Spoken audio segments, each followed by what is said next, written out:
Billionaire was packing for a new life, until a photo of his ex-wife and their newborn fell out. Before we begin, drop a comment telling us which city you're watching from, and once the story ends, don't forget to rate it from 0 to 10. Oh, and make sure to follow our channel for more stories like this. Now, sit back and enjoy every detail. The mahogany desk bore the weight of another victory. Merritt Easton, 38, and sharp as the Italian suits that lined his walk-in closet, signed the final page of the Geneva contract with the same mechanical precision he applied to everything else in his life. His steel-gray eyes reflected no satisfaction, only the cold calculation that had built his automotive design empire from a college dorm room sketch into a billion-dollar enterprise.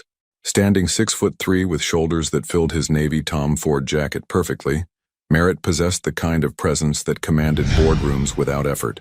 His dark hair, always impeccably styled, showed the first threads of silver at the temples, a mark of distinction rather than age. Women had always found him irresistible, drawn to the dangerous combination of wealth, intelligence, and emotional unavailability that seemed to pulse beneath his perfectly pressed exterior. "The Geneva office expects you Monday morning, sir," his assistant Caroline announced from the doorway, her tablet glowing with flight confirmations and hotel reservations. "Your penthouse lease here expires next Friday." Merritt nodded without looking up from the contract. Geneva meant expansion, a new market, fresh conquests in the luxury automotive sector. Most importantly, it meant distance from everything that had recently become complicated. The corner office of his Manhattan headquarters overlooked Central Park, where autumn painted the trees in shades of gold and crimson. He'd worked 16-hour days in this space for 3 years, building something that mattered to investors and industry magazines. Success had always been measurable: stock prices, profit margins, market share, simple mathematics. Marriage, he'd learned, operated by entirely different rules. "Pack everything," he told Caroline. "Ship what's valuable. Donate the rest." She hesitated. "Sir, what about the items from your apartment? The personal things." Personal things. The phrase felt foreign.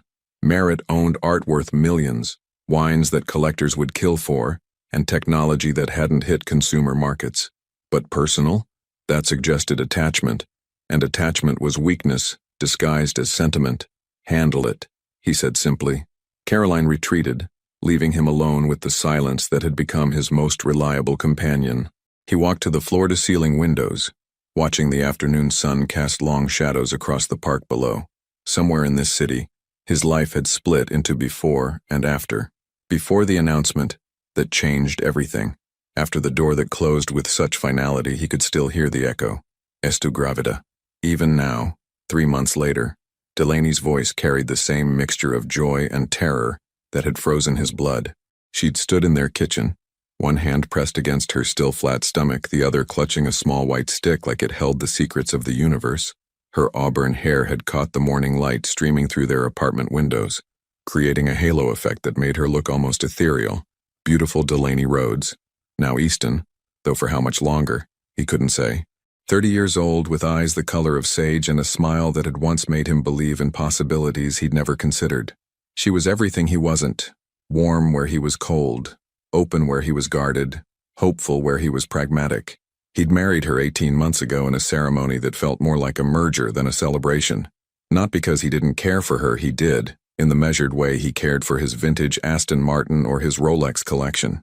She was beautiful, intelligent and uncomplicated, the perfect accessory for a man building an empire. But pregnancy meant permanence. It meant decisions that couldn't be undone, and responsibilities that stretched beyond quarterly reports. It meant becoming someone he'd never intended to be.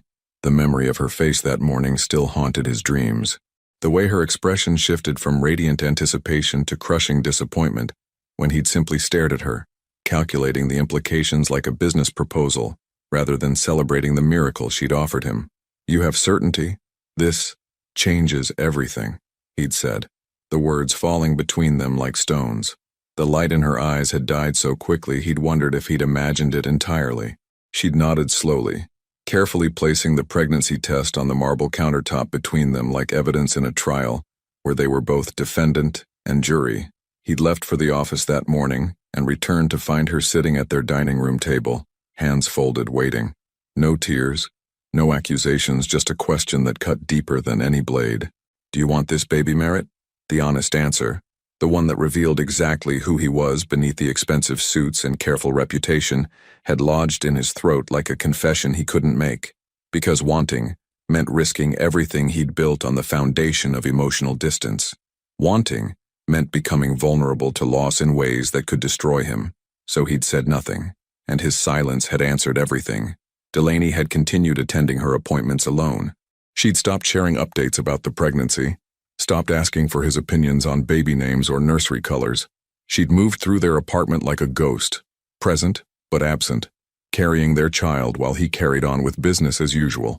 The day she left, he'd found no note, no explanation, no forwarding address, just an empty closet and the faint scent of her perfume lingering in rooms that suddenly felt enormous and hollow. Now standing 40 stories above the city that had given him everything he'd thought he wanted, Merritt felt the familiar weight of success pressing against his chest. Geneva represented the ultimate achievement, a global empire that would cement his legacy in automotive history. So why did victory taste like ash in his mouth? His phone buzzed against the desk, displaying Caroline's text. "Car ready for airport whenever you are, sir." Merritt straightened his tie, grabbed his briefcase and headed for the door. Switzerland awaited, along with the promise of a future where the past couldn't follow. Behind him, the office fell silent except for the soft whisper of wind against glass and the distant sound of a city that never stopped moving forward. Would you have walked away from everything you'd built for a second chance at something you'd already lost? The town car glided through Manhattan traffic with the smooth efficiency Merritt had come to expect from everything in his carefully orchestrated life. His driver, Thomas, had been with him for 5 years, long enough to know that conversation was unwelcome during these journeys. The partition between them remained raised, creating a cocoon of silence that suited Merritt's current mood perfectly. His phone displayed 17 missed calls from his mother, 6 from his business partner Vincent, and 0 from the only person whose voice he found himself listening for in the spaces between his thoughts. Delaney had been gone for 3 months, and the silence where her presence used to be had grown into something living and hungry, consuming his concentration during board meetings and stalking him through the empty rooms of his apartment. The leather briefcase beside him contained his entire future: contracts for the Geneva expansion, architectural plans for his new European headquarters, and a first-class ticket to a life where the past 18 months could be filed away like a completed project. Clean, efficient, final. "Mr. Easton?" Thomas's voice crackled through the intercom. "There's been an accident ahead. We can take the tunnel route, but it'll add 20 minutes to JFK. "Do it," Merritt replied, settling back against the seat. 20 minutes meant nothing when you were running toward something instead of away from it. Or at least that's what he told himself. The car descended into the tunnel, artificial lights creating a rhythmic pattern against the windows. In the strobing illumination, he caught glimpses of his reflection, the sharp jawline that had graced magazine covers, the steel gray eyes that had intimidated competitors and charmed investors. At 38, he looked like exactly what he was, a man who had conquered every challenge except the one that mattered most. His phone buzzed with a text from Vincent. Board meeting moved to Thursday. "Geneva office needs final signatures by Monday. You're really doing this?" The question mark at the end felt loaded with years of friendship and business partnership. Vincent had been the one to introduce him to Delaney at a gallery opening 2 years ago, and he'd been the one to witness the slow-motion destruction of their marriage from a front-row seat in their social circle. Merritt typed back, "Already done. New chapter starts now." But even as he sent the message, something cold settled in his chest. New chapters implied that old ones were finished, and he wasn't entirely certain that was true. Delaney had a way of existing in the spaces between his thoughts, appearing in the corner of his vision like a memory that refused to fade. She'd been different from the women who usually orbited his world. Where others saw his wealth and status first, Delaney had looked at him with curiosity, as if she were trying to solve a puzzle rather than position herself for advantage. Their first conversation had lasted 3 hours, moving from art to philosophy to the small revelations that people usually kept hidden behind social masks. "You collect beautiful things," she'd observed, studying a sculpture in his apartment during their 3rd date. "I appreciate quality," he'd replied, the standard response he gave to anyone who commented on his acquisitions. "But do you love any of them?" she'd asked, turning those sage eyes on him with an intensity that had made him feel suddenly exposed. The question had haunted him then, and it haunted him now as the car emerged from the tunnel into the gray afternoon light. Love was a luxury he'd never allowed himself, a weakness that successful men couldn't afford.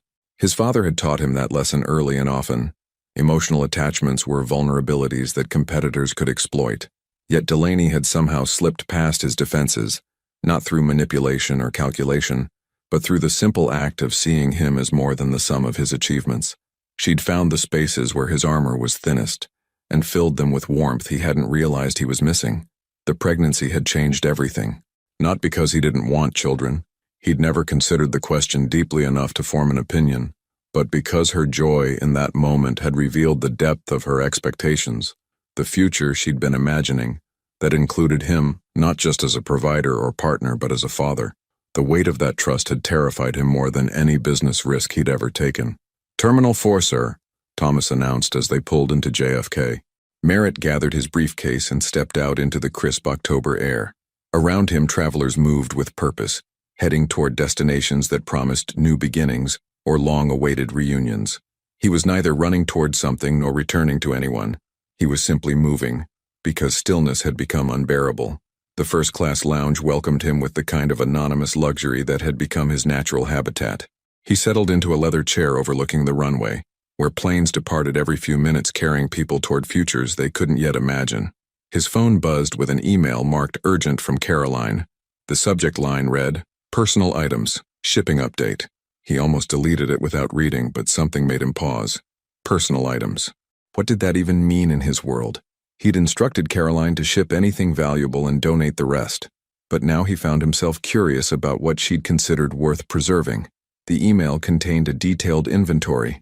His watch collection, several pieces of art, his wine cellar contents, and a small box marked miscellaneous personal effects. At the bottom, Caroline had added a note. "Found these items in your desk drawer. Wasn't sure about disposal instructions.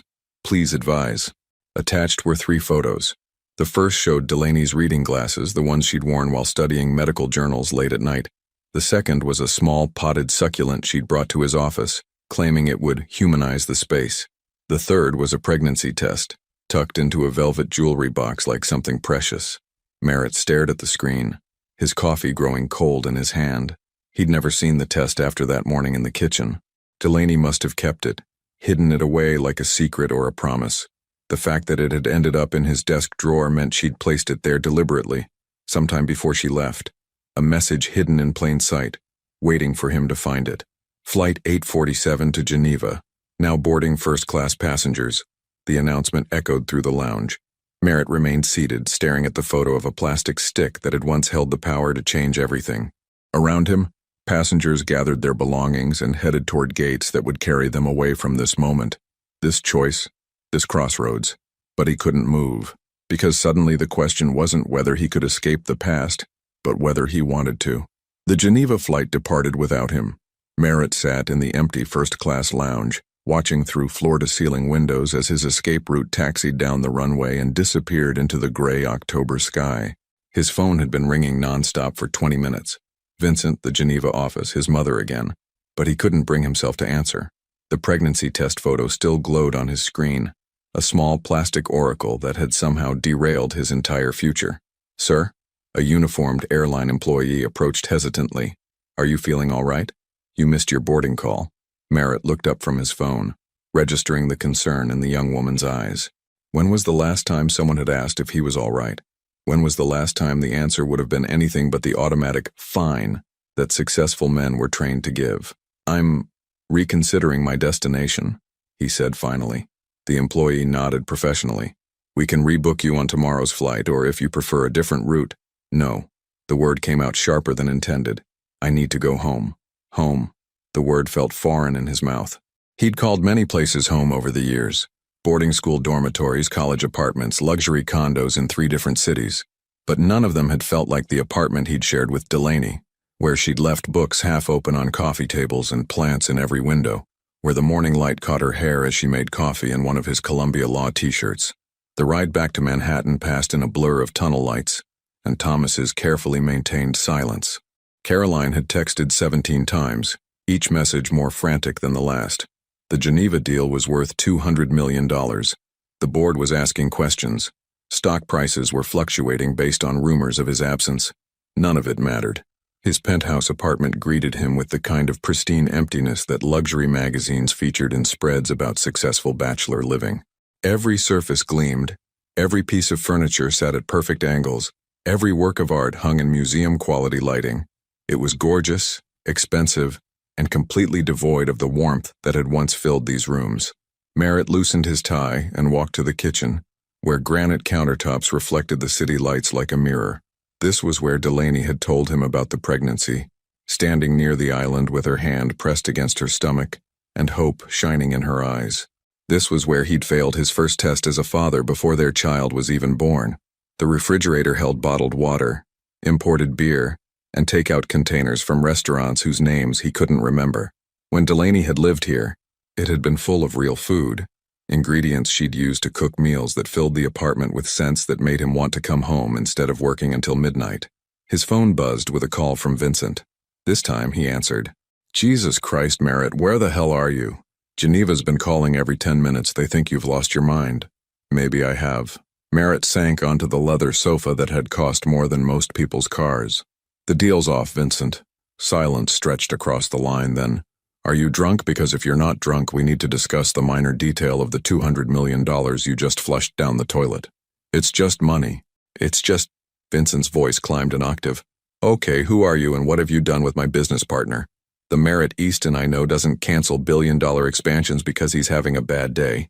Merritt closed his eyes, seeing Delaney's face in the darkness behind his lids, the way she'd looked at him that last morning, not with anger or tears, but with a resignation that had cut deeper than any argument could have.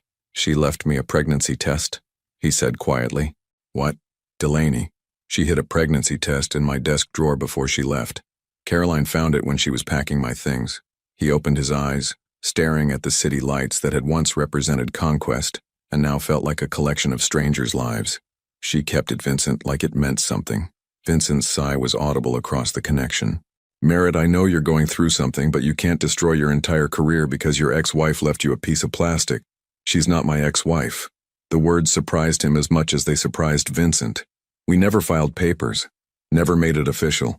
"Okay, fine, your estranged wife. The point remains. Do you remember what you said when you introduced us?" Merritt interrupted. "At that gallery opening?" Another pause. "No, not really. You said she was the first woman you'd met who looked at art the way I looked at business plans. Like she was trying to understand what the creator was really trying to say." Merritt stood and walked to the window, pressing his palm against the cool glass. "She looked at me the same way, Vincent, like I was worth understanding. And now?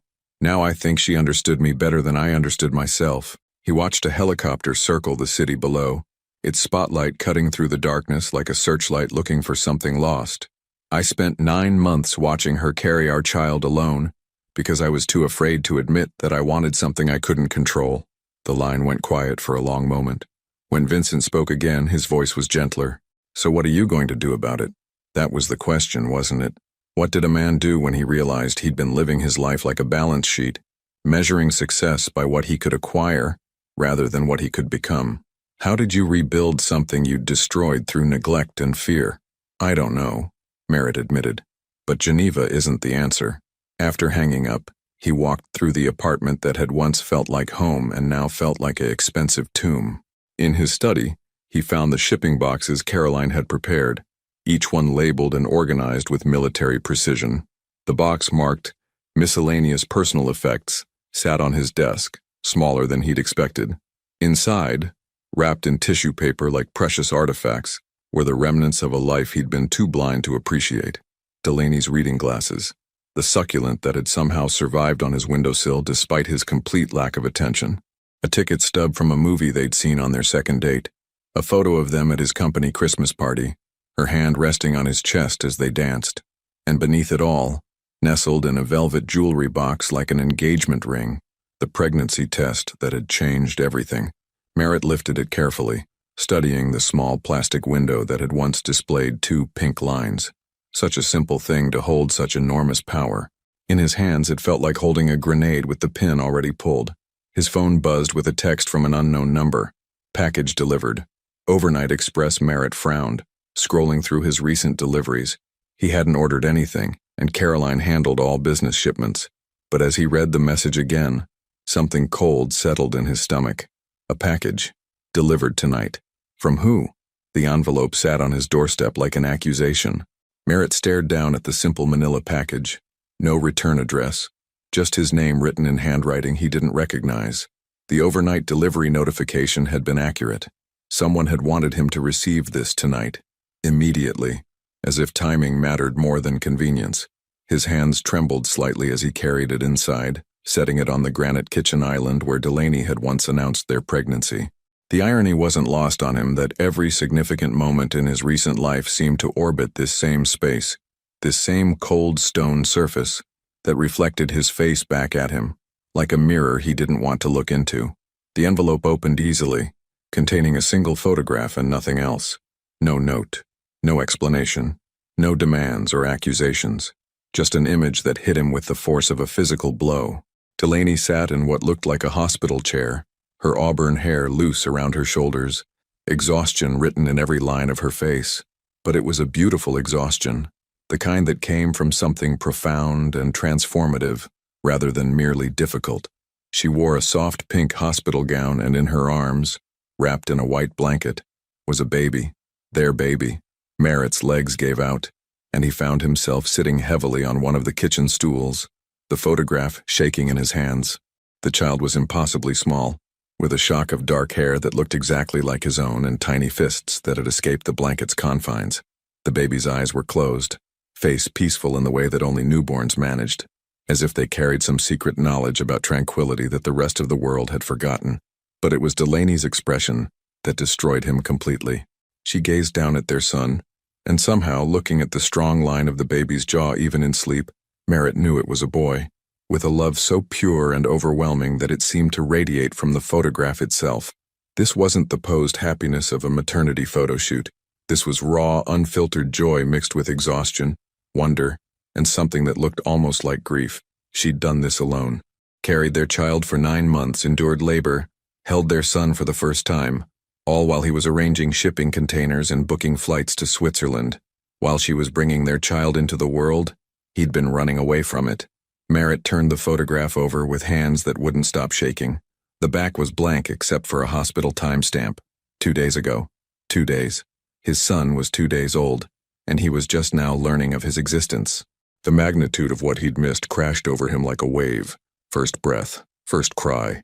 The moment when Delaney had held him for the first time and whispered whatever words mothers whispered to their newborns. The pediatrician's examination. The first feeding. The first night when new parents supposedly didn't sleep because they were too amazed by the miracle they'd created. He'd missed all of it, and Delaney had experienced all of it alone. His phone rang, Vincent's name flashing on the screen, but Merritt couldn't bring himself to answer. How could he explain that his entire world had just reshuffled itself around a single photograph, that the man who'd walked out of JFK Airport 3 hours ago no longer existed? The baby in the photo had his mother's delicate bone structure, but his father's strong chin. Merritt could see echoes of his own infant photos in the curve of the child's cheek, the way his tiny hand curled near his face. This was his legacy, his continuation, his chance at something that mattered more than profit margins or market expansion. And he'd almost missed it entirely. The realization hit him with crystalline clarity. Delaney hadn't sent this photograph to hurt him or to demand anything from him. She'd sent it because their son deserved to be acknowledged, to exist in his father's awareness, even if his father had chosen not to exist in his life. It was an act of grace disguised as documentation, a gift he hadn't earned but that she'd given anyway. Merritt studied every detail of the image, the way Delaney's hospital bracelet caught the light, the soft blanket that someone, probably her mother, had carefully tucked around the baby, the small window in the background where late afternoon sunlight suggested this photo had been taken yesterday, during visiting hours when fathers usually met their children for the first time. Fathers who were present, fathers who chose to be there.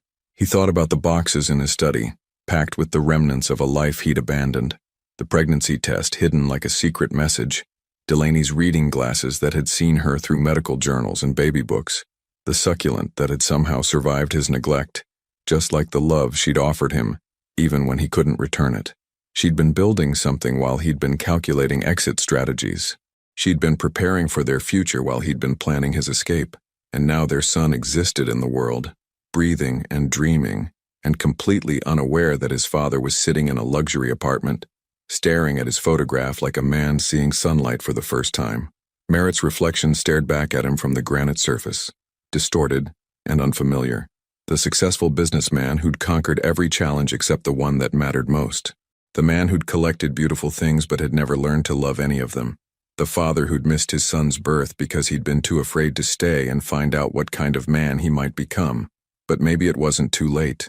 Maybe 2 days wasn't an eternity. Maybe there was still time to become the person that tiny sleeping face deserved to call father. His phone buzzed with another text from the unknown number. His name is Camden Merritt Easton, born October 17th, 3:47 a.m. 7 pounds, 2 ounces, perfect in every way. Camden. She'd given him Merritt's name as a middle name, even after everything that had happened between them. Even after he'd failed every test that mattered, she'd still wanted their son to carry part of his father with him. The second message came immediately after. St. Mary's Hospital, room 314. If you want to meet him. Merritt's hands moved before his mind could catch up, grabbing his keys and jacket. For the first time in 3 months, he knew exactly where he needed to be. The fluorescent lights of St. Mary's Hospital buzzed overhead like electrical insects, casting everything in the harsh white glow that made even healthy people look sick. Merritt stood frozen in the elevator, watching the numbers climb. 2nd floor, 3rd floor, each ding bringing him closer to a moment he'd spent 9 months avoiding. His reflection in the polished steel doors showed a man he barely recognized. His usually perfect hair was disheveled from running his hands through it during the 20-minute drive across the city. His tie hung loose, his jacket wrinkled from gripping the steering wheel like a lifeline. For the first time in his adult life, Merritt Easton looked exactly like what he was, terrified. The elevator opened onto the maternity ward, revealing a corridor lined with rooms where new families were beginning their stories. Soft lighting replaced the harsh fluorescence, and the walls were painted in soothing blues and greens, as if color alone could make the magnitude of birth and new life feel manageable. Room 314 was halfway down the hall, and with each step, Merritt felt the weight of every choice that had brought him to this moment. The decision to marry Delaney because she seemed like a safe bet rather than a great love. The retreat into work when she'd announced her pregnancy. The months of silence when he should have been preparing for fatherhood. The flight to Geneva that he'd almost taken, running from the most important moment of his life. He paused outside room 312, where through the partially open door he could see a young couple bent over a bassinet, their whispered conversations filled with wonder and exhaustion. The man, barely out of college by the look of him, held his partner's hand while she fed their baby, both of them looking like they'd discovered the secret to happiness. Merritt had been older than both of them combined when Camden was born, and yet he felt infinitely less prepared.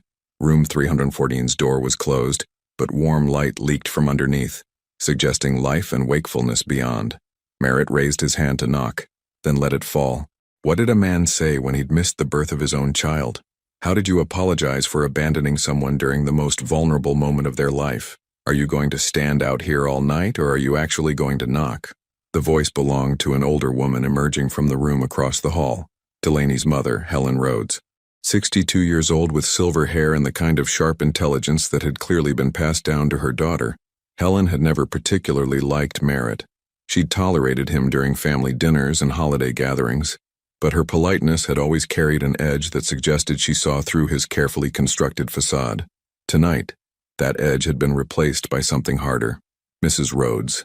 Merritt straightened his shoulders, falling back on the formal manners that had carried him through 1,000 uncomfortable business meetings.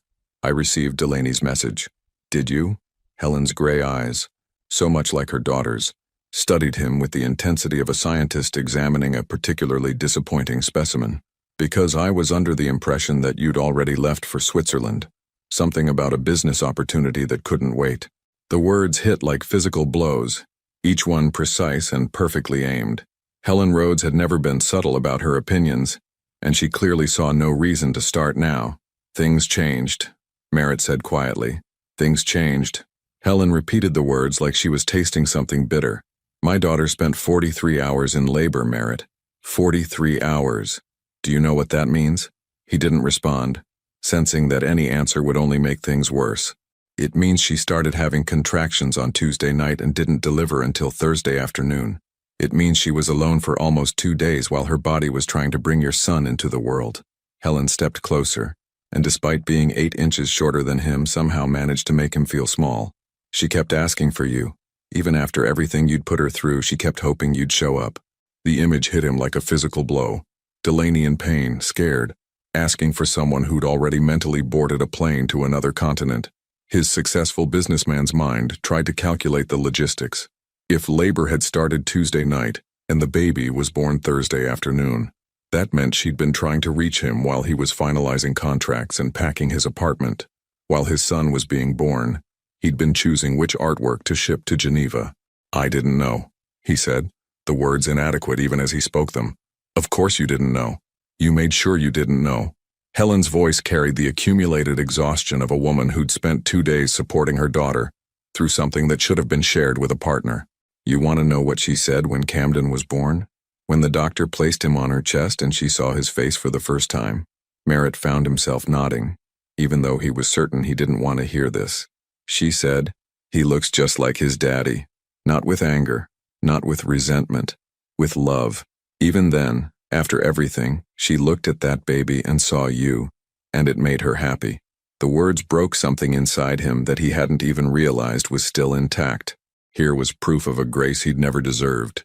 Love that had persisted despite his complete failure to earn it. Delaney had looked at their newborn son and seen the best parts of a man who'd given her every reason to see only the worst. "I want to meet him," Merritt said, surprised by the steadiness of his own voice. "If she'll let me." Helen studied him for a long moment, and he had the strange sensation of being weighed and measured by standards he couldn't understand. Finally, she nodded toward room 314. "She's awake.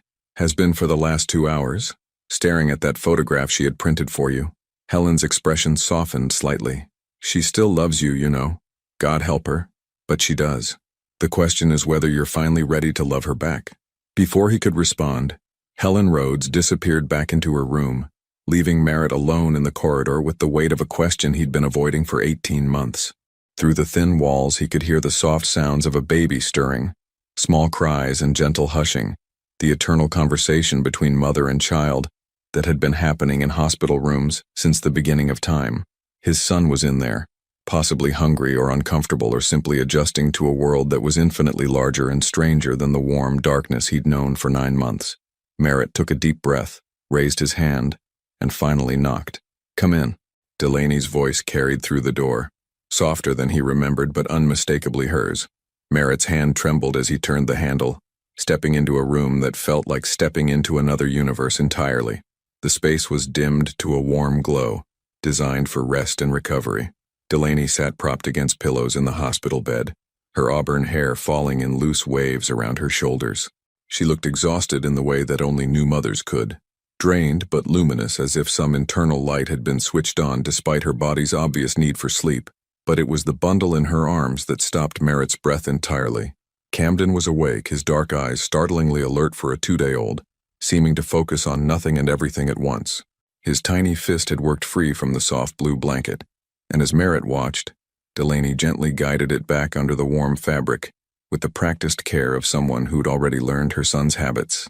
"You came," she said simply, without looking up from the baby. "I saw the photograph." Merritt remained by the door, uncertain whether he was welcome to come closer. "Delaney, don't." Her voice wasn't angry, just tired. "Don't apologize yet. Just come meet your son first." She looked up then, and the impact of her sage-green eyes hit him like a physical force. There was no accusation there, no anger, just a profound sadness mixed with something that looked almost like relief, as if she'd been holding her breath for 2 days, waiting to see if he would choose to be present for this moment. Merritt crossed the room slowly, each step feeling monumental. As he drew closer, Camden came into sharper focus.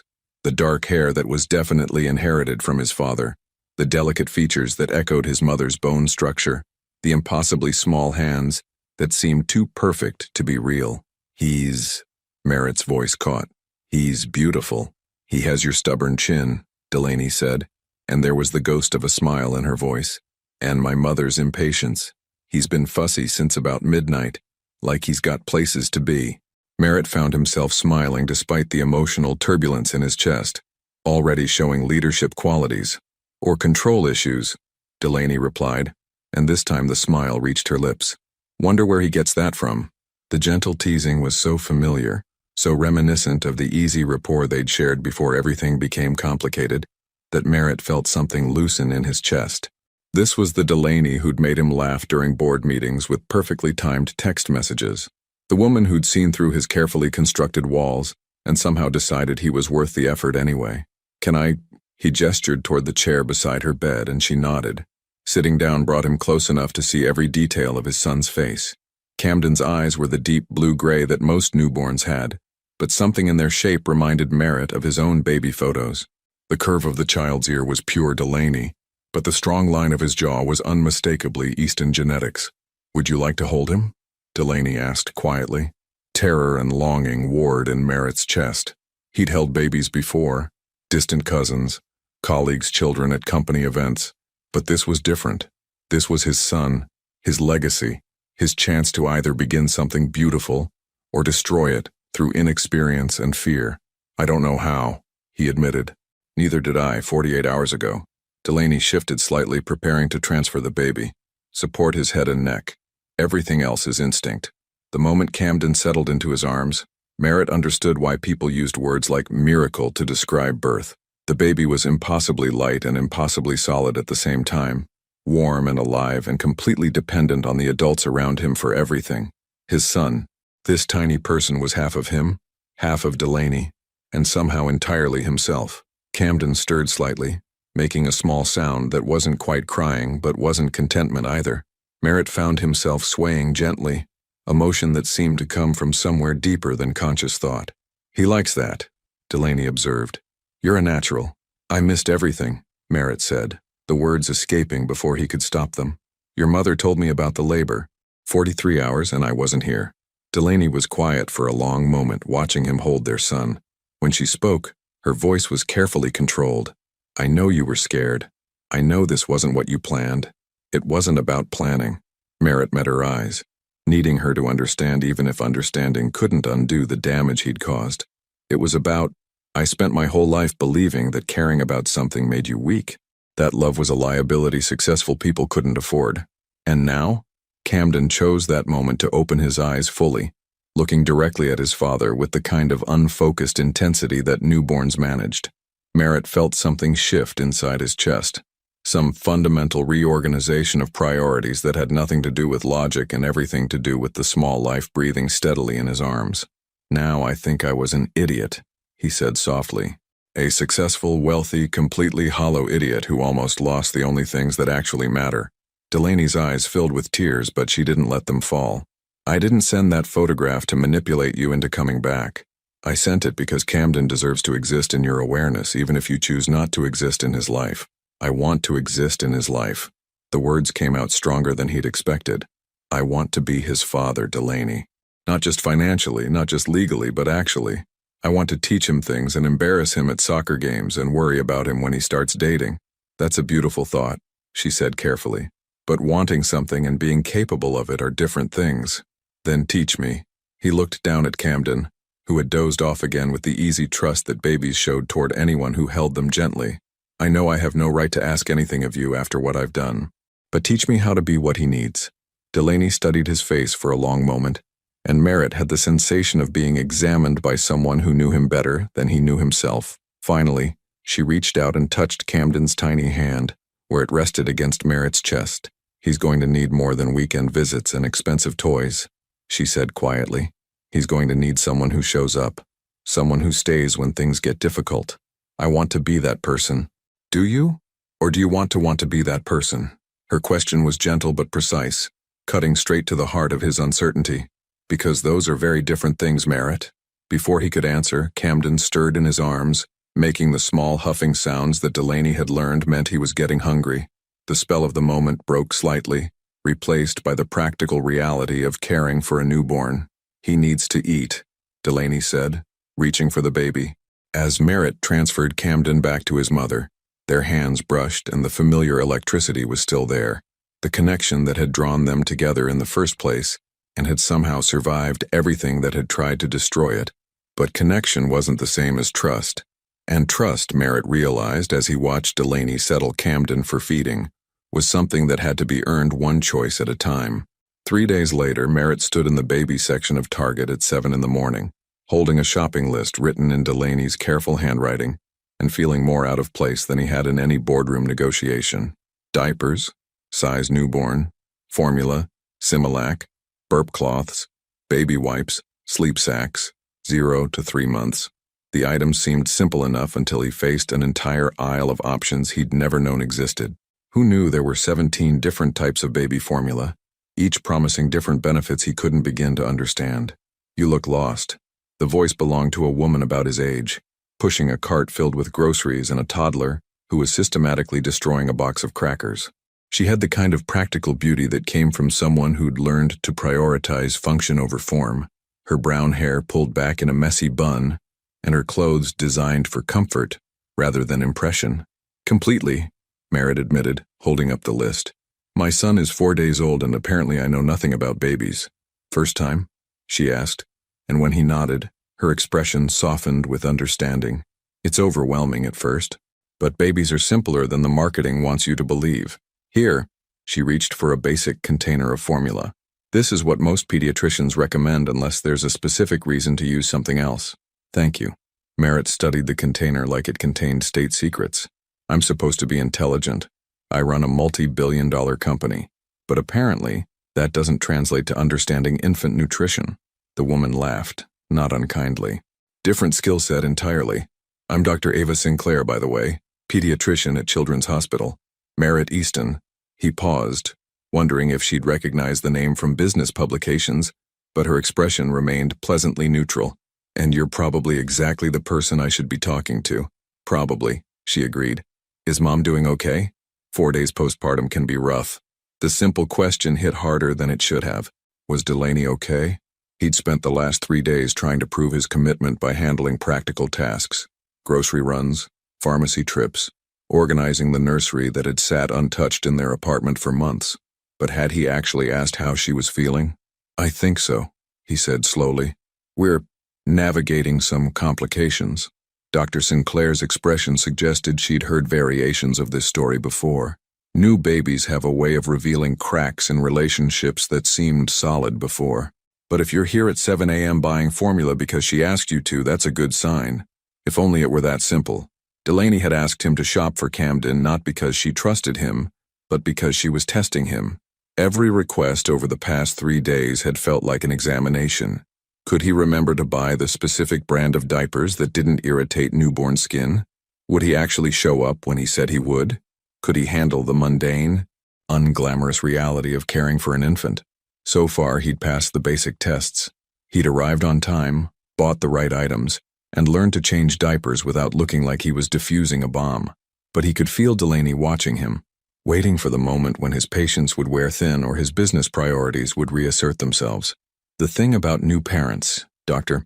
Sinclair continued, selecting a pack of burp cloths and adding them to his cart, is that everyone expects them to know what they're doing instinctively. But parenting is a learned skill like any other.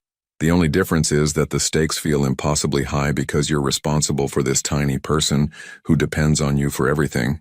Merritt found himself thinking about Camden's impossibly small fingers, the way they'd gripped his thumb with surprising strength when he'd held him yesterday.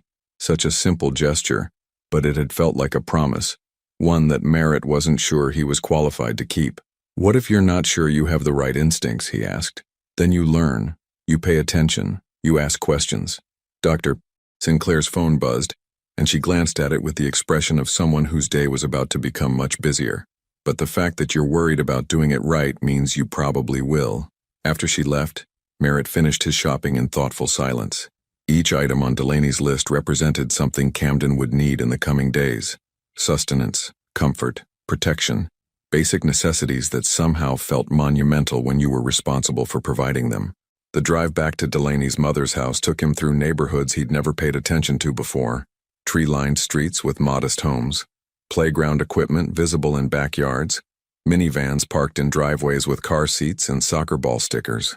This was where families lived, where children grew up riding bikes and playing in sprinkler systems, and learning that home was a feeling rather than an address. Helen Rhodes answered the door before he could knock, her expression as welcoming as a prison warden's. You're late, she said without preamble. Merritt checked his watch. By 3 minutes. Delaney's been timing you. She told Camden you'd be here at 8:30, and it's 8:33. Helen stepped aside to let him enter, but her disapproval filled the hallway like expensive perfume. She's in the living room trying to get him to nap. The Rhodes family home was everything Merritt's apartment wasn't. Comfortable, lived in, filled with photographs and books and the kind of accumulated memories that made a space feel truly inhabited. Delaney sat on a worn sofa, Camden cradled against her chest as she swayed gently back and forth. "How did it go?" she asked without looking up. "Successfully, I think." Merritt set the shopping bags on the coffee table. "Though I met a pediatrician who essentially told me I have no idea what I'm doing." "You don't," Delaney said matter-of-factly. "Neither do I. The difference is that I don't have a choice about learning." The words stung because they were true. Delaney was Camden's primary source of nutrition, comfort, and security. She couldn't opt out of midnight feedings or diaper changes or the constant vigilance that newborns required. Merritt's participation was voluntary, which made it both more meaningful and more fragile. "I want to learn," he said quietly.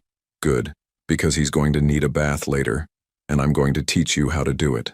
The thought of bathing something so small and fragile filled Merritt with the kind of terror usually reserved for hostile takeovers.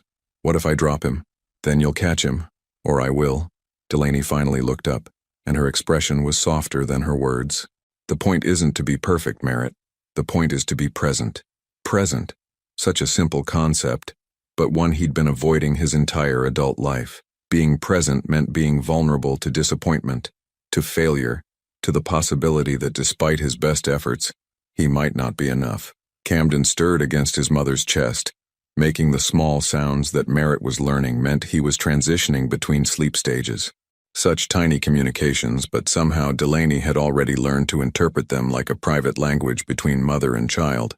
"He's been asking for you," she said softly. "Asking? Babies have ways of communicating even when they can't talk. He's been restless when you're not here. Settles down when he hears your voice." Delaney adjusted Camden's position slightly. "I think he knows you're his father." The idea that Camden might somehow recognize him, might actually want his presence, felt like a gift Merritt hadn't earned. But perhaps that was the nature of love. It wasn't always deserved, just offered freely, and hoped for in return. "There's something else," Delaney said, her voice carefully neutral. "Vincent called. Something about Geneva and board meetings and damage control." Merritt's phone had been buzzing with calls and messages for 3 days, each one more urgent than the last. The Geneva deal was collapsing. Stock prices were fluctuating. His absence was creating exactly the kind of chaos that successful businessmen were trained to prevent at all costs. "I haven't answered," he said. "Maybe you should. This is your career we're talking about."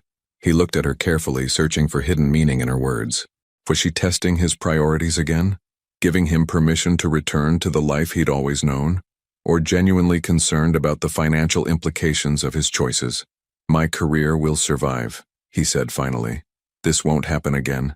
What won't happen again? Missing the important moments.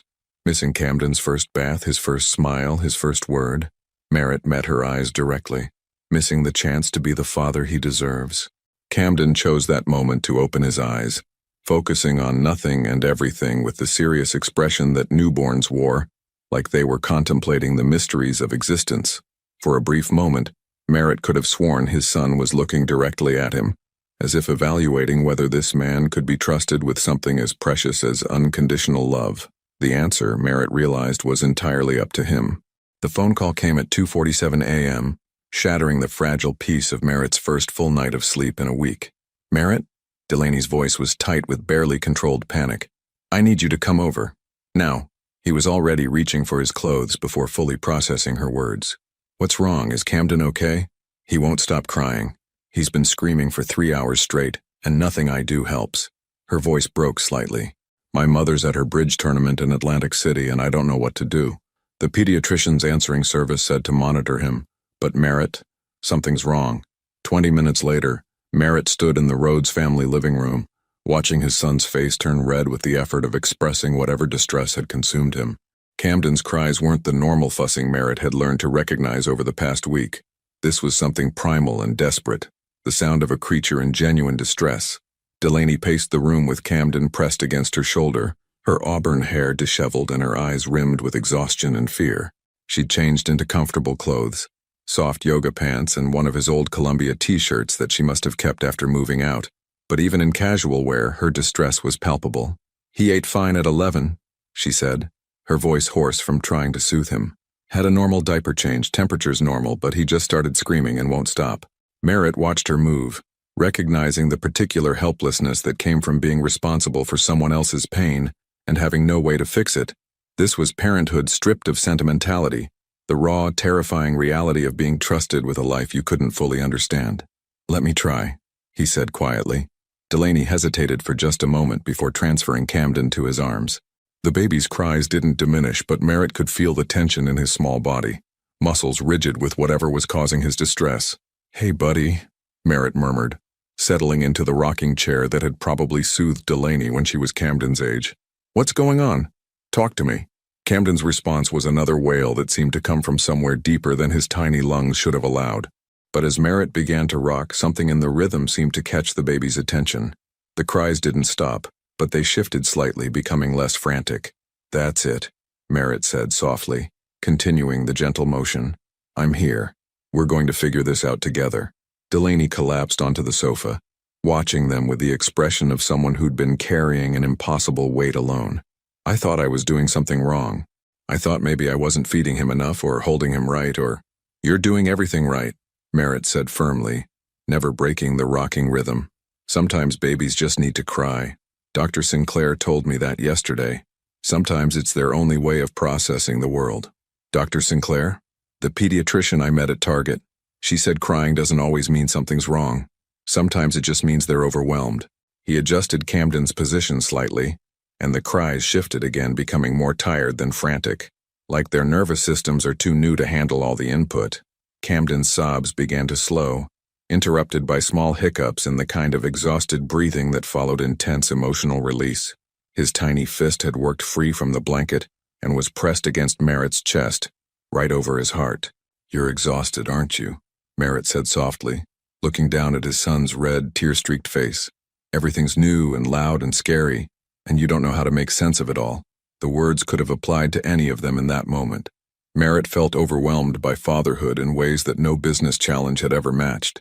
Delaney was clearly struggling with the isolation of new motherhood, and Camden was trying to adjust to a world that was infinitely more complex than the warm darkness he'd known for 9 months. "He's settling down," Delaney observed, her voice soft with relief and something that might have been gratitude. "I think he just needed to know he wasn't alone." Merritt continued rocking even as Camden's breathing began to even out. "Maybe we all did." They sat in comfortable silence for several minutes, the only sounds Camden's occasional hiccups and the steady creak of the rocking chair. Through the living room windows, Merritt could see the first hints of dawn beginning to lighten the sky, that soft gray time when night shifted toward morning and the world felt suspended between possibilities. "Merritt?" Delaney's voice was hesitant. "Thank you for coming. I know it's not your responsibility to—" "Stop." The word came out sharper than he intended, and Camden stirred slightly in response. Merritt lowered his voice. "He's my son. Being here isn't a favor I'm doing you. It's where I should be. Should be and want to be are different things. Not anymore." He looked at her directly, needing her to understand. "A week ago I would have sent a nanny, or transferred money to your account so you could hire help. I would have found a way to solve the problem without actually being present for it. And now?" Camden had finally fallen asleep, his small body completely relaxed against Merritt's chest. Such trust from someone so small, the assumption that the person holding him would keep him safe, no matter what. "Now I understand the difference between providing for someone and being there for them." Merritt's voice was barely above a whisper, careful not to wake the sleeping baby. "I've spent my entire adult life believing that money could substitute for presence. That success meant having enough resources to insulate yourself from inconvenience." Delaney drew her knees up to her chest, wrapping her arms around them in a gesture that made her look younger and more vulnerable than he'd seen her in months. What changed? The answer should have been simple: seeing Camden's photograph, holding his son for the first time, recognizing what he'd almost lost. But the truth was more complex than a single moment of revelation. "You did," he said quietly. "The way you looked at me when you told me about the pregnancy. Not with expectation or demand, just with hope that I might choose to be something better than I was." He adjusted Camden's blanket carefully. "And then the way you looked at me when I failed that test. Not with anger, but with this sadness that told me you'd really believed I might surprise you. I wanted to believe you could love something more than your own success. I was terrified of loving something I might lose. The admission came easier than he'd expected. Every relationship I'd ever had was transactional. Every connection came with an exit strategy. But this, he looked down at Camden, sleeping peacefully in his arms. You can't have an exit strategy with your own child. You can try, Delaney said softly. You were trying for 9 months. And I almost succeeded. Almost convinced myself that walking away was the rational choice. Merritt met her eyes. The Geneva opportunity was perfect because it was 3,000 miles away from having to figure out how to be a father. What happens now? Vincent's been calling you non-stop. The Geneva deal is dead. Has been since the moment I saw Camden's picture. He said it with such finality that Delaney blinked in surprise. I called Vincent yesterday and told him to terminate the contract. We'll take the financial hit and find other expansion opportunities. You can't just walk away from a $200 million deal because of one difficult night. I'm not walking away because of tonight. I'm walking away because I finally understand what I'd be walking toward. Merritt stood carefully, moving to place the sleeping Camden in the portable bassinet Delaney had set up in the corner. Geneva was about building an empire, but empires don't hold you when you're scared at 3 a.m. As he settled Camden into the bassinet, the baby stirred slightly but didn't wake. His small chest rose and fell with the steady rhythm of peaceful sleep, completely trusting that the adults around him would keep him safe while he was vulnerable. He looks like you when he sleeps, Delaney said softly. He looks like us, Merritt corrected, returning to sit beside her on the sofa, like the best parts of what we made together. For the first time in months, Delaney leaned against him, her head finding the space between his shoulder and chest that it had always seemed designed to fit. She smelled like baby powder and exhaustion and the lavender soap she'd used since college, familiar and comforting in ways that expensive cologne could never match. I'm scared, she whispered against his chest. Of what? That you'll get bored. That this will start feeling like work instead of love. And you'll find reasons to leave again. Her voice was barely audible. That I'll let myself believe in this, and then watch you disappear when it gets hard. Merritt wrapped his arms around her, careful not to wake Camden but needing her to feel the solidity of his presence. Then don't believe in me yet. Let me earn it. 2 weeks later, Merritt stood in his empty Manhattan apartment, surrounded by boxes in the echoing silence of a life being systematically dismantled. The Geneva deal wasn't the only thing he'd canceled.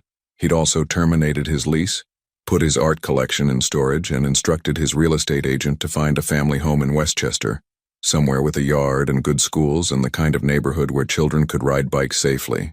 The apartment that had once represented the pinnacle of bachelor success now felt like a museum of choices he no longer understood. The minimalist furniture, the perfectly curated art, the kitchen that had never been used for actual cooking, all of it belonged to a version of himself that felt increasingly foreign. His phone buzzed with a text from Delaney. Camden smiled today. Real smile, not gas. Wish you could have seen it. The message was accompanied by a photo that made his chest tighten with an emotion he couldn't name. Camden, now 3 weeks old, lay on a soft blanket with his eyes bright and alert. The corners of his mouth turned up in what was unmistakably a smile. His dark hair had started to curl slightly, and his eyes were beginning to show hints of the steel gray that ran in the Easton family. Merritt had missed it. Despite spending most of the past 2 weeks at the Rhodes house, despite being present for midnight feedings and afternoon naps and the gradually increasing periods when Camden was awake and aware of the world around him, he'd been in meetings with lawyers when his son had smiled for the first time. The irony wasn't lost on him. He'd been signing papers to dissolve business partnerships and restructure his company around a more sustainable work-life balance, when Camden had reached his first major developmental milestone. Sir? Thomas appeared in the doorway, looking uncharacteristically uncertain. The moving truck is here for the last load. Should I tell them to wait? Merritt looked around the space that had defined his identity for 3 years. The floor-to-ceiling windows that overlooked Central Park, the mahogany desk where he'd built an empire, the bedroom where he'd slept alone more often than not, all of it would belong to someone else by tomorrow. No, let them finish. He pocketed his phone and grabbed the single box he'd reserved for himself. I have somewhere I need to be. The drive to the Rhodes house took him through familiar streets that seemed different now, as if becoming a father had adjusted the lens through which he saw everything. The luxury car dealerships and high-end boutiques that had once represented aspiration now looked like distractions from what actually mattered. The parks and playgrounds he'd never noticed before, suddenly seemed like the most important infrastructure in the city. He found Delaney in the backyard, sitting on a wooden swing with Camden against her chest, both of them enjoying the unseasonably warm October afternoon.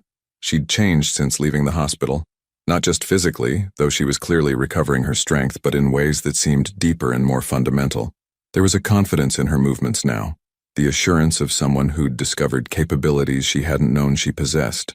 "You missed it," she said without turning around, somehow sensing his presence. "I know. I'm sorry." He settled onto the swing beside her, close enough to see Camden's peaceful expression as he dozed against his mother's shoulder. "Tell me about it." He was lying on his changing table and I was making faces at him. You know, the ridiculous ones that adults do with babies. And suddenly her voice softened with wonder. He smiled back, not reflexive, not accidental. He was looking right at me, and he smiled because he was happy. Merritt felt the familiar pang of regret that had become his constant companion. Another first missed, another moment that belonged to the category of experiences that couldn't be recreated or recovered. "I took a video," Delaney added quietly, "if you want to see it." Later, he reached out to touch Camden's tiny hand, marveling again at the perfect miniature fingers that already showed signs of his own long, elegant shape. "I have news. About the company, about us, about what happens next." Merritt took a breath, recognizing that the words he was about to speak would fundamentally alter the trajectory of all their lives. "I sold my stake in the business." Delaney's head snapped toward him, her eyes wide with shock. "You what?" "Vincent made an offer. A very generous offer to buy out my shares and take over as majority owner." Merritt kept his voice steady, though the magnitude of what he'd done was still settling in his own mind.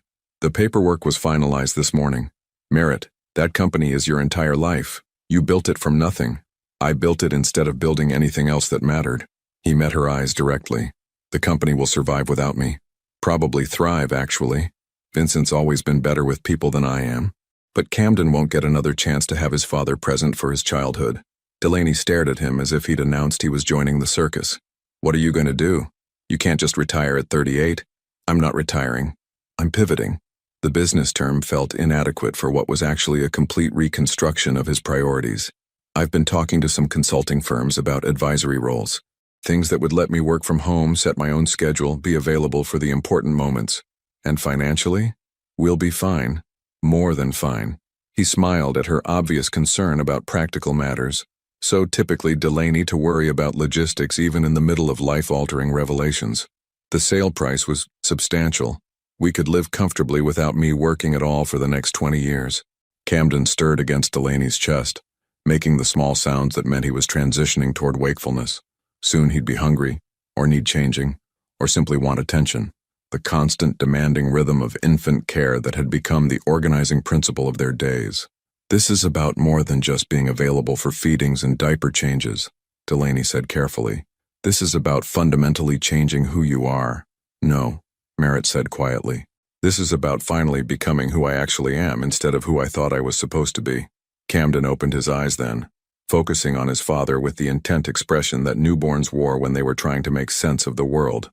For a moment, Merritt could have sworn his son was studying him, evaluating whether this man could be trusted with something as precious as unconditional love.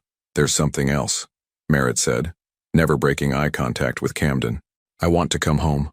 "You don't have a home anymore. You said you terminated your lease." "I meant here, with you and Camden." He finally looked at Delaney, seeing his own vulnerability reflected in her sage-green eyes. "I want us to be a family. Not co-parents, not people who share custody of a child we both love. A family." Delaney was quiet for so long that Merritt began to wonder if he'd misread everything. The way she'd leaned against him during Camden's difficult night, the gradual thawing of her defenses over the past 2 weeks, the small moments of connection that had felt like forgiveness in progress. "I can't go back to the way things were before," she said finally. "I can't be the woman who makes herself smaller so you can feel bigger. I can't pretend your work doesn't matter as much as mine, or that my dreams are negotiable in ways that yours aren't. I don't want you to be that woman. I never wanted you to be that woman. I just didn't know how to be a man who deserved anything else." Merritt reached for her free hand, encouraged when she didn't pull away. "I want to be with the woman who challenges me to be better, who sees through my carefully constructed facade, who loves me enough to call me on my failures. And if it gets hard, If Camden gets sick or money gets tight or we have the kind of fight that makes you want to escape to Switzerland again, then we figure it out together. Because this, he gestured to encompass Camden, Delaney, the quiet backyard where they were having the most important conversation of their lives. This is what success actually looks like. Camden chose that moment to smile again, the real, intentional smile that Delaney had described. It started small, just a slight upturn of his lips, then spread across his entire face like sunrise breaking over a landscape. He was looking directly at Merritt when it happened, as if he'd been waiting for this exact moment to offer his opinion on the conversation. "I think that's a yes," Delaney said softly, and there were tears in her voice. Merritt leaned over to kiss her forehead, then Camden's, sealing a promise that felt more binding than any contract he'd ever signed. Tomorrow would bring new challenges, sleepless nights, financial adjustments, the daily work of building a life together, rather than simply sharing space. But for the first time in his adult life, he was choosing love over safety, presence over success, connection over control. And his son was smiling. 6 months later, Merritt woke to the sound of Camden's laughter echoing through the Westchester house they'd bought together. A sprawling colonial with a wraparound porch and enough bedrooms for the family they were still figuring out how to be. The sound was different from the cries that had punctuated those first terrifying weeks. This was pure joy, the kind of uninhibited delight that only children managed, untainted by self-consciousness or restraint. Camden had discovered his own hands the week before, and the fascination with his tiny fingers had provided endless entertainment for all of them. Merritt found them in the nursery, Delaney sitting cross-legged on the floor while Camden lay on his back on a soft quilt, batting at the mobile of wooden animals that hung above him. Sunlight streamed through windows that overlooked a backyard where Merritt had already planned a swing set, and maybe a vegetable garden, domestic dreams that would have seemed impossible a year ago. "Good morning, troublemaker," Merritt said, settling beside them on the floor. Camden's response was a gurgle of recognition followed by more laughter as he managed to grab one of the mobile's dangling elephants. At 6 months old, he was beginning to show distinct personality traits, curiosity that seemed endless, a stubborn determination that definitely came from both parents, and a smile that could dissolve any argument between the adults in his life. "He's been up since 5, Delaney said, though her tone held no complaint. "I think he was waiting for his morning constitutional with Daddy." The morning constitutional had become their routine. Merritt would take Camden for a walk through the neighborhood while Delaney caught up on sleep or simply enjoyed an hour of solitude. It wasn't much, but it was theirs, and it had become one of the anchors around which their new life was organized. "Vincent called last night," Merritt said, lifting Camden into his arms. "The Tokyo expansion is ahead of schedule. He wanted to thank me again for the consulting work on the design specs." "And how did that feel?" It was a question Delaney had learned to ask, not out of suspicion but out of genuine curiosity about his emotional adjustment to a life that bore no resemblance to his previous existence. The consulting work was fulfilling in ways that surprised him. He could contribute his expertise without the crushing responsibility of leadership, could solve interesting problems without sacrificing his presence at home. Good. Different, but good. Merritt adjusted Camden's position, marveling again at how natural it had become to hold his son, to anticipate his needs, to communicate in the wordless language that parents developed with their children. "I miss the adrenaline sometimes, the feeling of building something from nothing.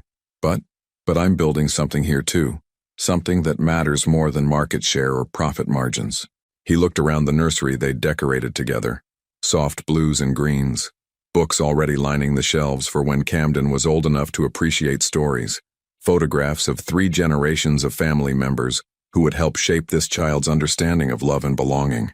Camden reached up to grab Merritt's nose, a new favorite game that never failed to make him laugh. Such a simple gesture, but it represented trust in its purest form, the assumption that the person holding him would never hurt him, would always keep him safe, would be there whenever he needed comfort or protection. "There's something I need to tell you," Delaney said, her voice carrying a note that made Merritt look at her more carefully. She was sitting with her knees drawn up, arms wrapped around them, and the gesture he'd learned meant she was processing something significant.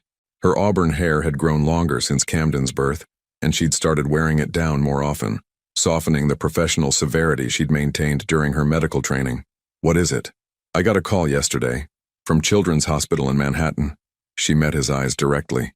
"They're offering me a position in their pediatric oncology department. It's what I've been working toward since medical school." Merritt felt something cold settle in his stomach. Children's Hospital was in the city, an hour commute each way even without traffic. It would mean long hours, demanding cases, the kind of career commitment that didn't leave much room for the domestic life they'd been building.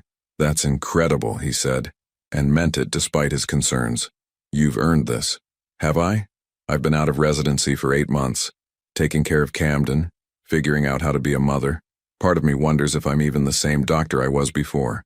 "You're better," Merritt said without hesitation.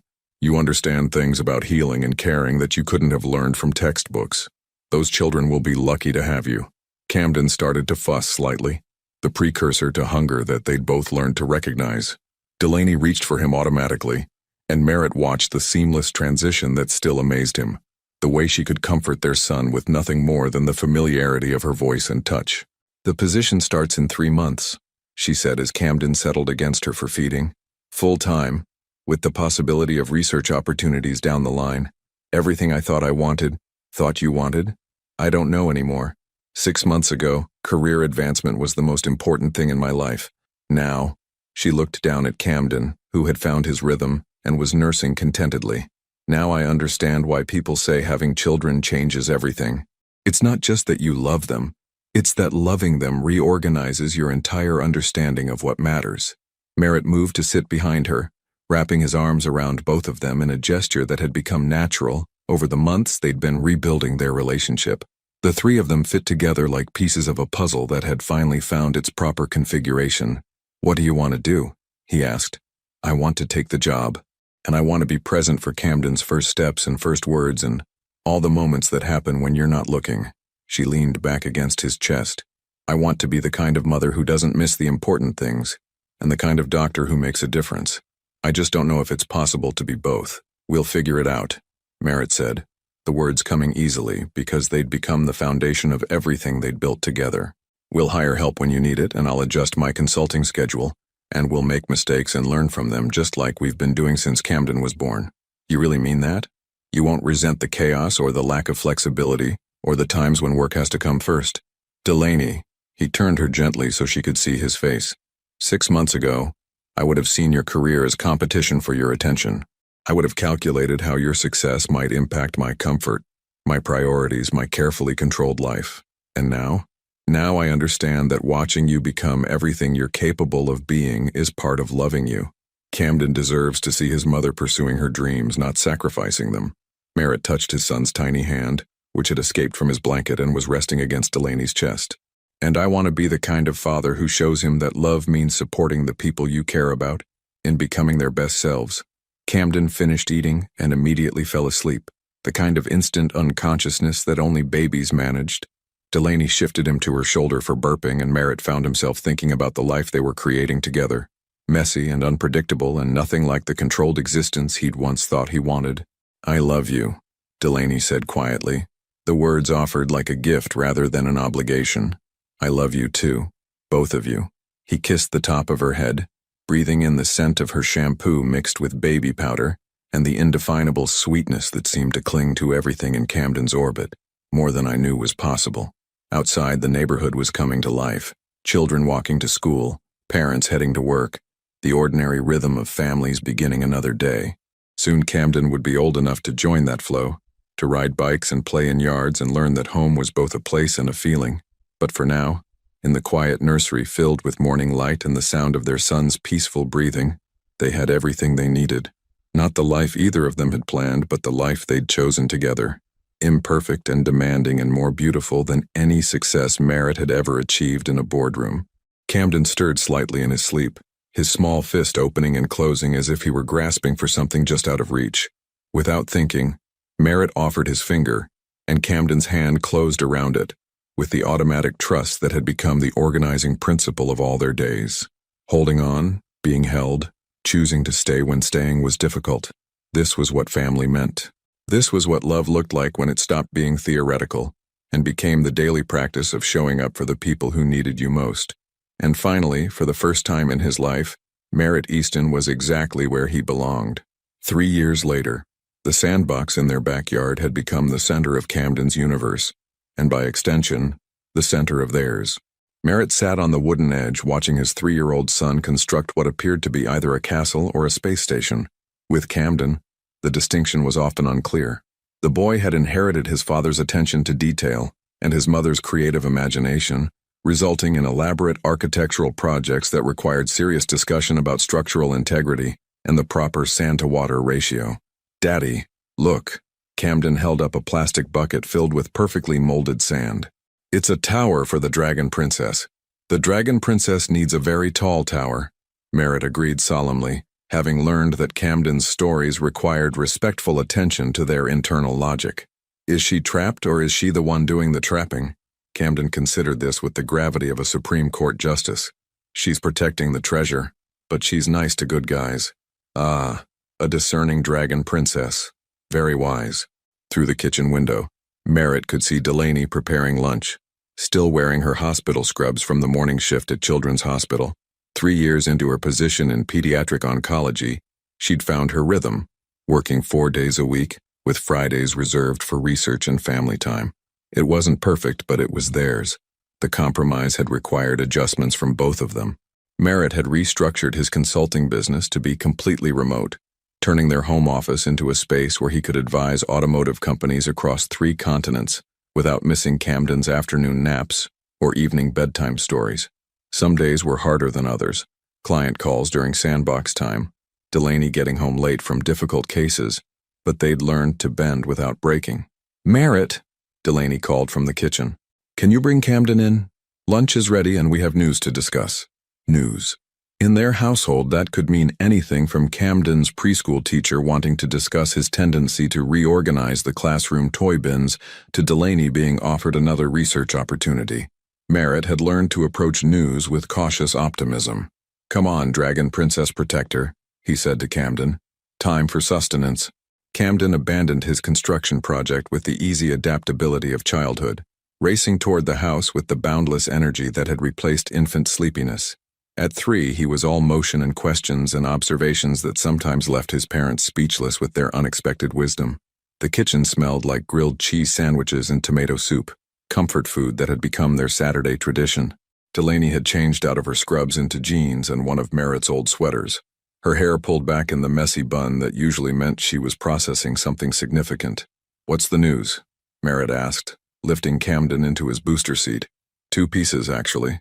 Delaney served lunch with the efficient movements of someone who'd mastered the art of feeding a family while managing multiple thoughts. "Good news first. My research proposal was accepted.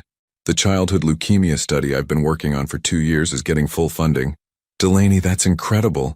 Merritt felt the familiar surge of pride that came with watching his wife achieve goals she'd been pursuing since before they'd met. "How long is the study period?" 3 years, with the possibility of extension. "It means more travel, some conference presentations, probably some late nights analyzing data." She sat down across from them, her expression carefully neutral. "It's everything I've been working toward professionally.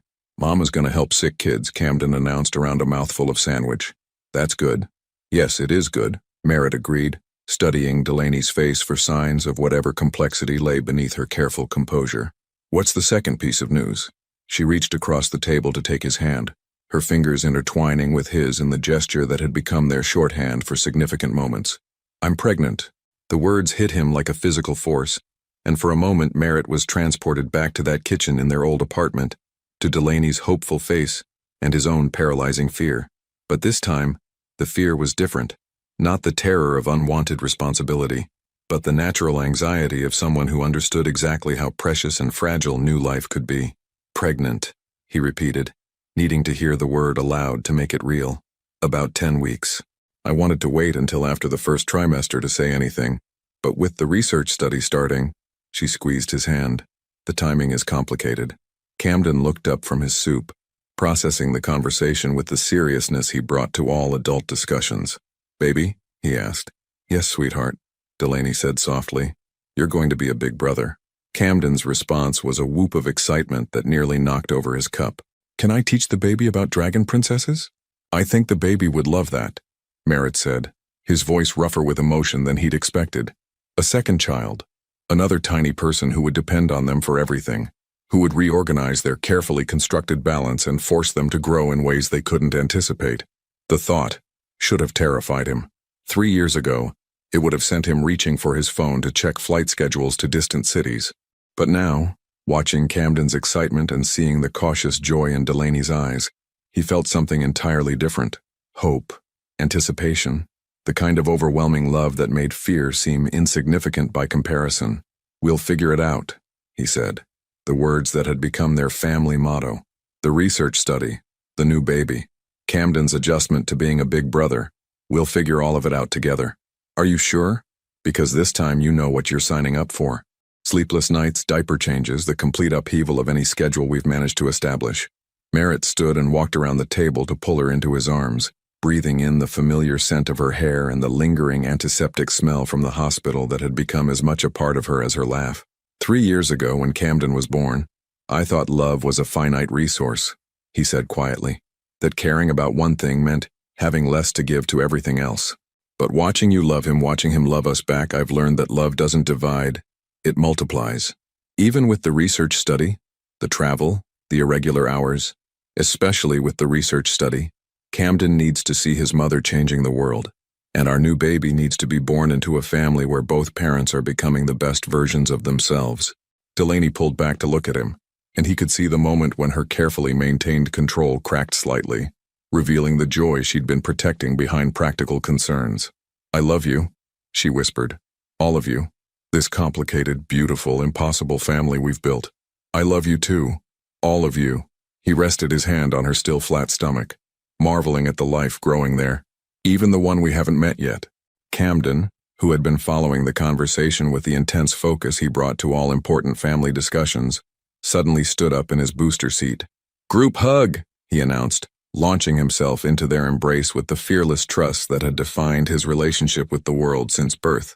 They stood there in their kitchen, surrounded by the comfortable chaos of lunch dishes and Camden's sandbox sand tracked across the floor, holding each other, and the promise of the family they were still becoming. Through the window, Merritt could see the backyard where Camden would soon teach a younger sibling about dragon princesses and proper castle construction. The swing set he'd installed last spring, the vegetable garden that had produced exactly 3 tomatoes and endless pride, the oak tree where they'd hung a rope swing that Camden insisted was actually a ship's rigging. This was what success looked like, not the clean lines of a corporate office or the impressive numbers on a financial statement, but the beautiful mess of people choosing to love each other through every ordinary and extraordinary moment. "Daddy?" Camden's voice was muffled against his chest. "When the baby comes, can we build it a sandbox too?"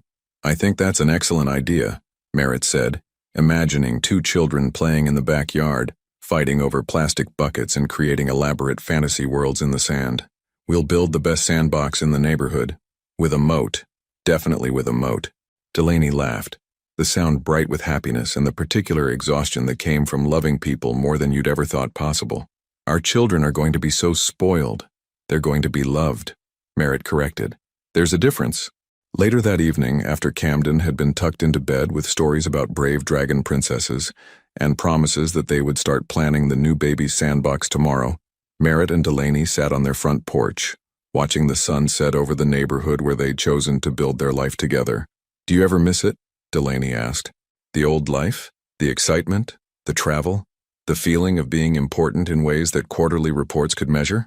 Merritt considered the question seriously, thinking about the man he'd been before Camden's birth had reorganized his understanding of everything that mattered. "Sometimes I miss the simplicity of it," he said finally, "when success was just a number that went up, and the only person I had to worry about disappointing was myself. But I wouldn't trade this for anything, not for all the Geneva deals in the world." He reached for her hand, finding it exactly where he'd expected it to be. "I've learned that the most important things in life can't be measured in spreadsheets or planned in 5-year strategies. They happen in moments like this, with people you love, in places that feel like home." A few houses down, they could hear the sound of other families settling into their evening routines, children being called in from yards, dinner conversations drifting through open windows, the comfortable sounds of people who had chosen to build their lives around connection rather than achievement. "I'm scared," Delaney admitted quietly, "about managing everything. The research study, a new baby, Camden's needs, our relationship. What if I can't be everything to everyone? Then we'll adjust. We'll ask for help. We'll make mistakes and learn from them and forgive ourselves for not being perfect. Merritt pulled her closer, marveling again at how natural it felt to be the person others leaned on, instead of the person who stood alone. The only thing that would scare me is if you tried to be less than you are because you thought it would be easier. Promise me something? Promise me that if it gets hard, when it gets hard, you won't start looking for exits. That you'll remember this conversation and this feeling and choose us again. I promise, he said, and meant it with every cell in his body. Every day, for the rest of my life, I choose us. Above them, the first stars were becoming visible in the darkening sky. The same stars that had been there the night Camden was born, the night they'd almost lost each other to fear and misunderstanding. But they were different people now. Not perfect but present. Not fearless but faithful to the love they'd built together, one choice at a time. Somewhere inside the house, Camden was dreaming about dragon princesses and baby siblings and sandbox kingdoms, where anything was possible. Soon there would be another child dreaming in the room they would prepare together. Another little person who would depend on them to create a world where love was abundant and safety was guaranteed. It was a responsibility that would have terrified Merritt Easton 3 years ago, but the man he'd become, husband, father, protector of dreams and builder of sandboxes, couldn't imagine wanting anything else. Come on, Delaney said, standing and pulling him toward the door. Let's go check on our dragon princess protector and start planning how we're going to change the world. Together? Always together. And as they walked into their house, filled with the toys and books and comfortable chaos of a family that was still becoming what it was meant to be, Merritt understood that he'd finally found what he'd been searching for his entire life, without ever knowing he was looking for it. Home. Not a place, but a choice. Not a destination, but a daily practice of showing up for the people who needed him most. Behind them, the porch light illuminated the swing where they'd sat through countless conversations about dreams and fears, and the beautiful uncertainty of building a life together. Tomorrow, there would be new challenges, new joys, new moments that would test and strengthen the foundation they'd laid. But tonight, they had everything they needed. Love that had survived its own destruction and grown back stronger. A child who believed in dragon princesses and the power of well-built sandboxes, and the promise of another small miracle growing quietly in the space between what they'd planned and what they'd been blessed to receive. Would you have had the courage to choose love over safety, presence over success, and the beautiful uncertainty of family over the controlled predictability of a life built around achievement? In a world that often measures worth by what we accumulate rather than who we become, sometimes the greatest success is learning that the most important things in life can't be bought, planned, or controlled. They can only be received with open hearts and protected with daily choices to stay, to love, and to build something together that's greater than anything we could create alone. Your participation means a lot to the channel. Please share your thoughts in the comments. Thank you for watching. If you enjoyed the story, please subscribe to our channel and leave a comment below letting us know what you thought. Your feedback and support mean a lot to us. Stay tuned for more exciting stories.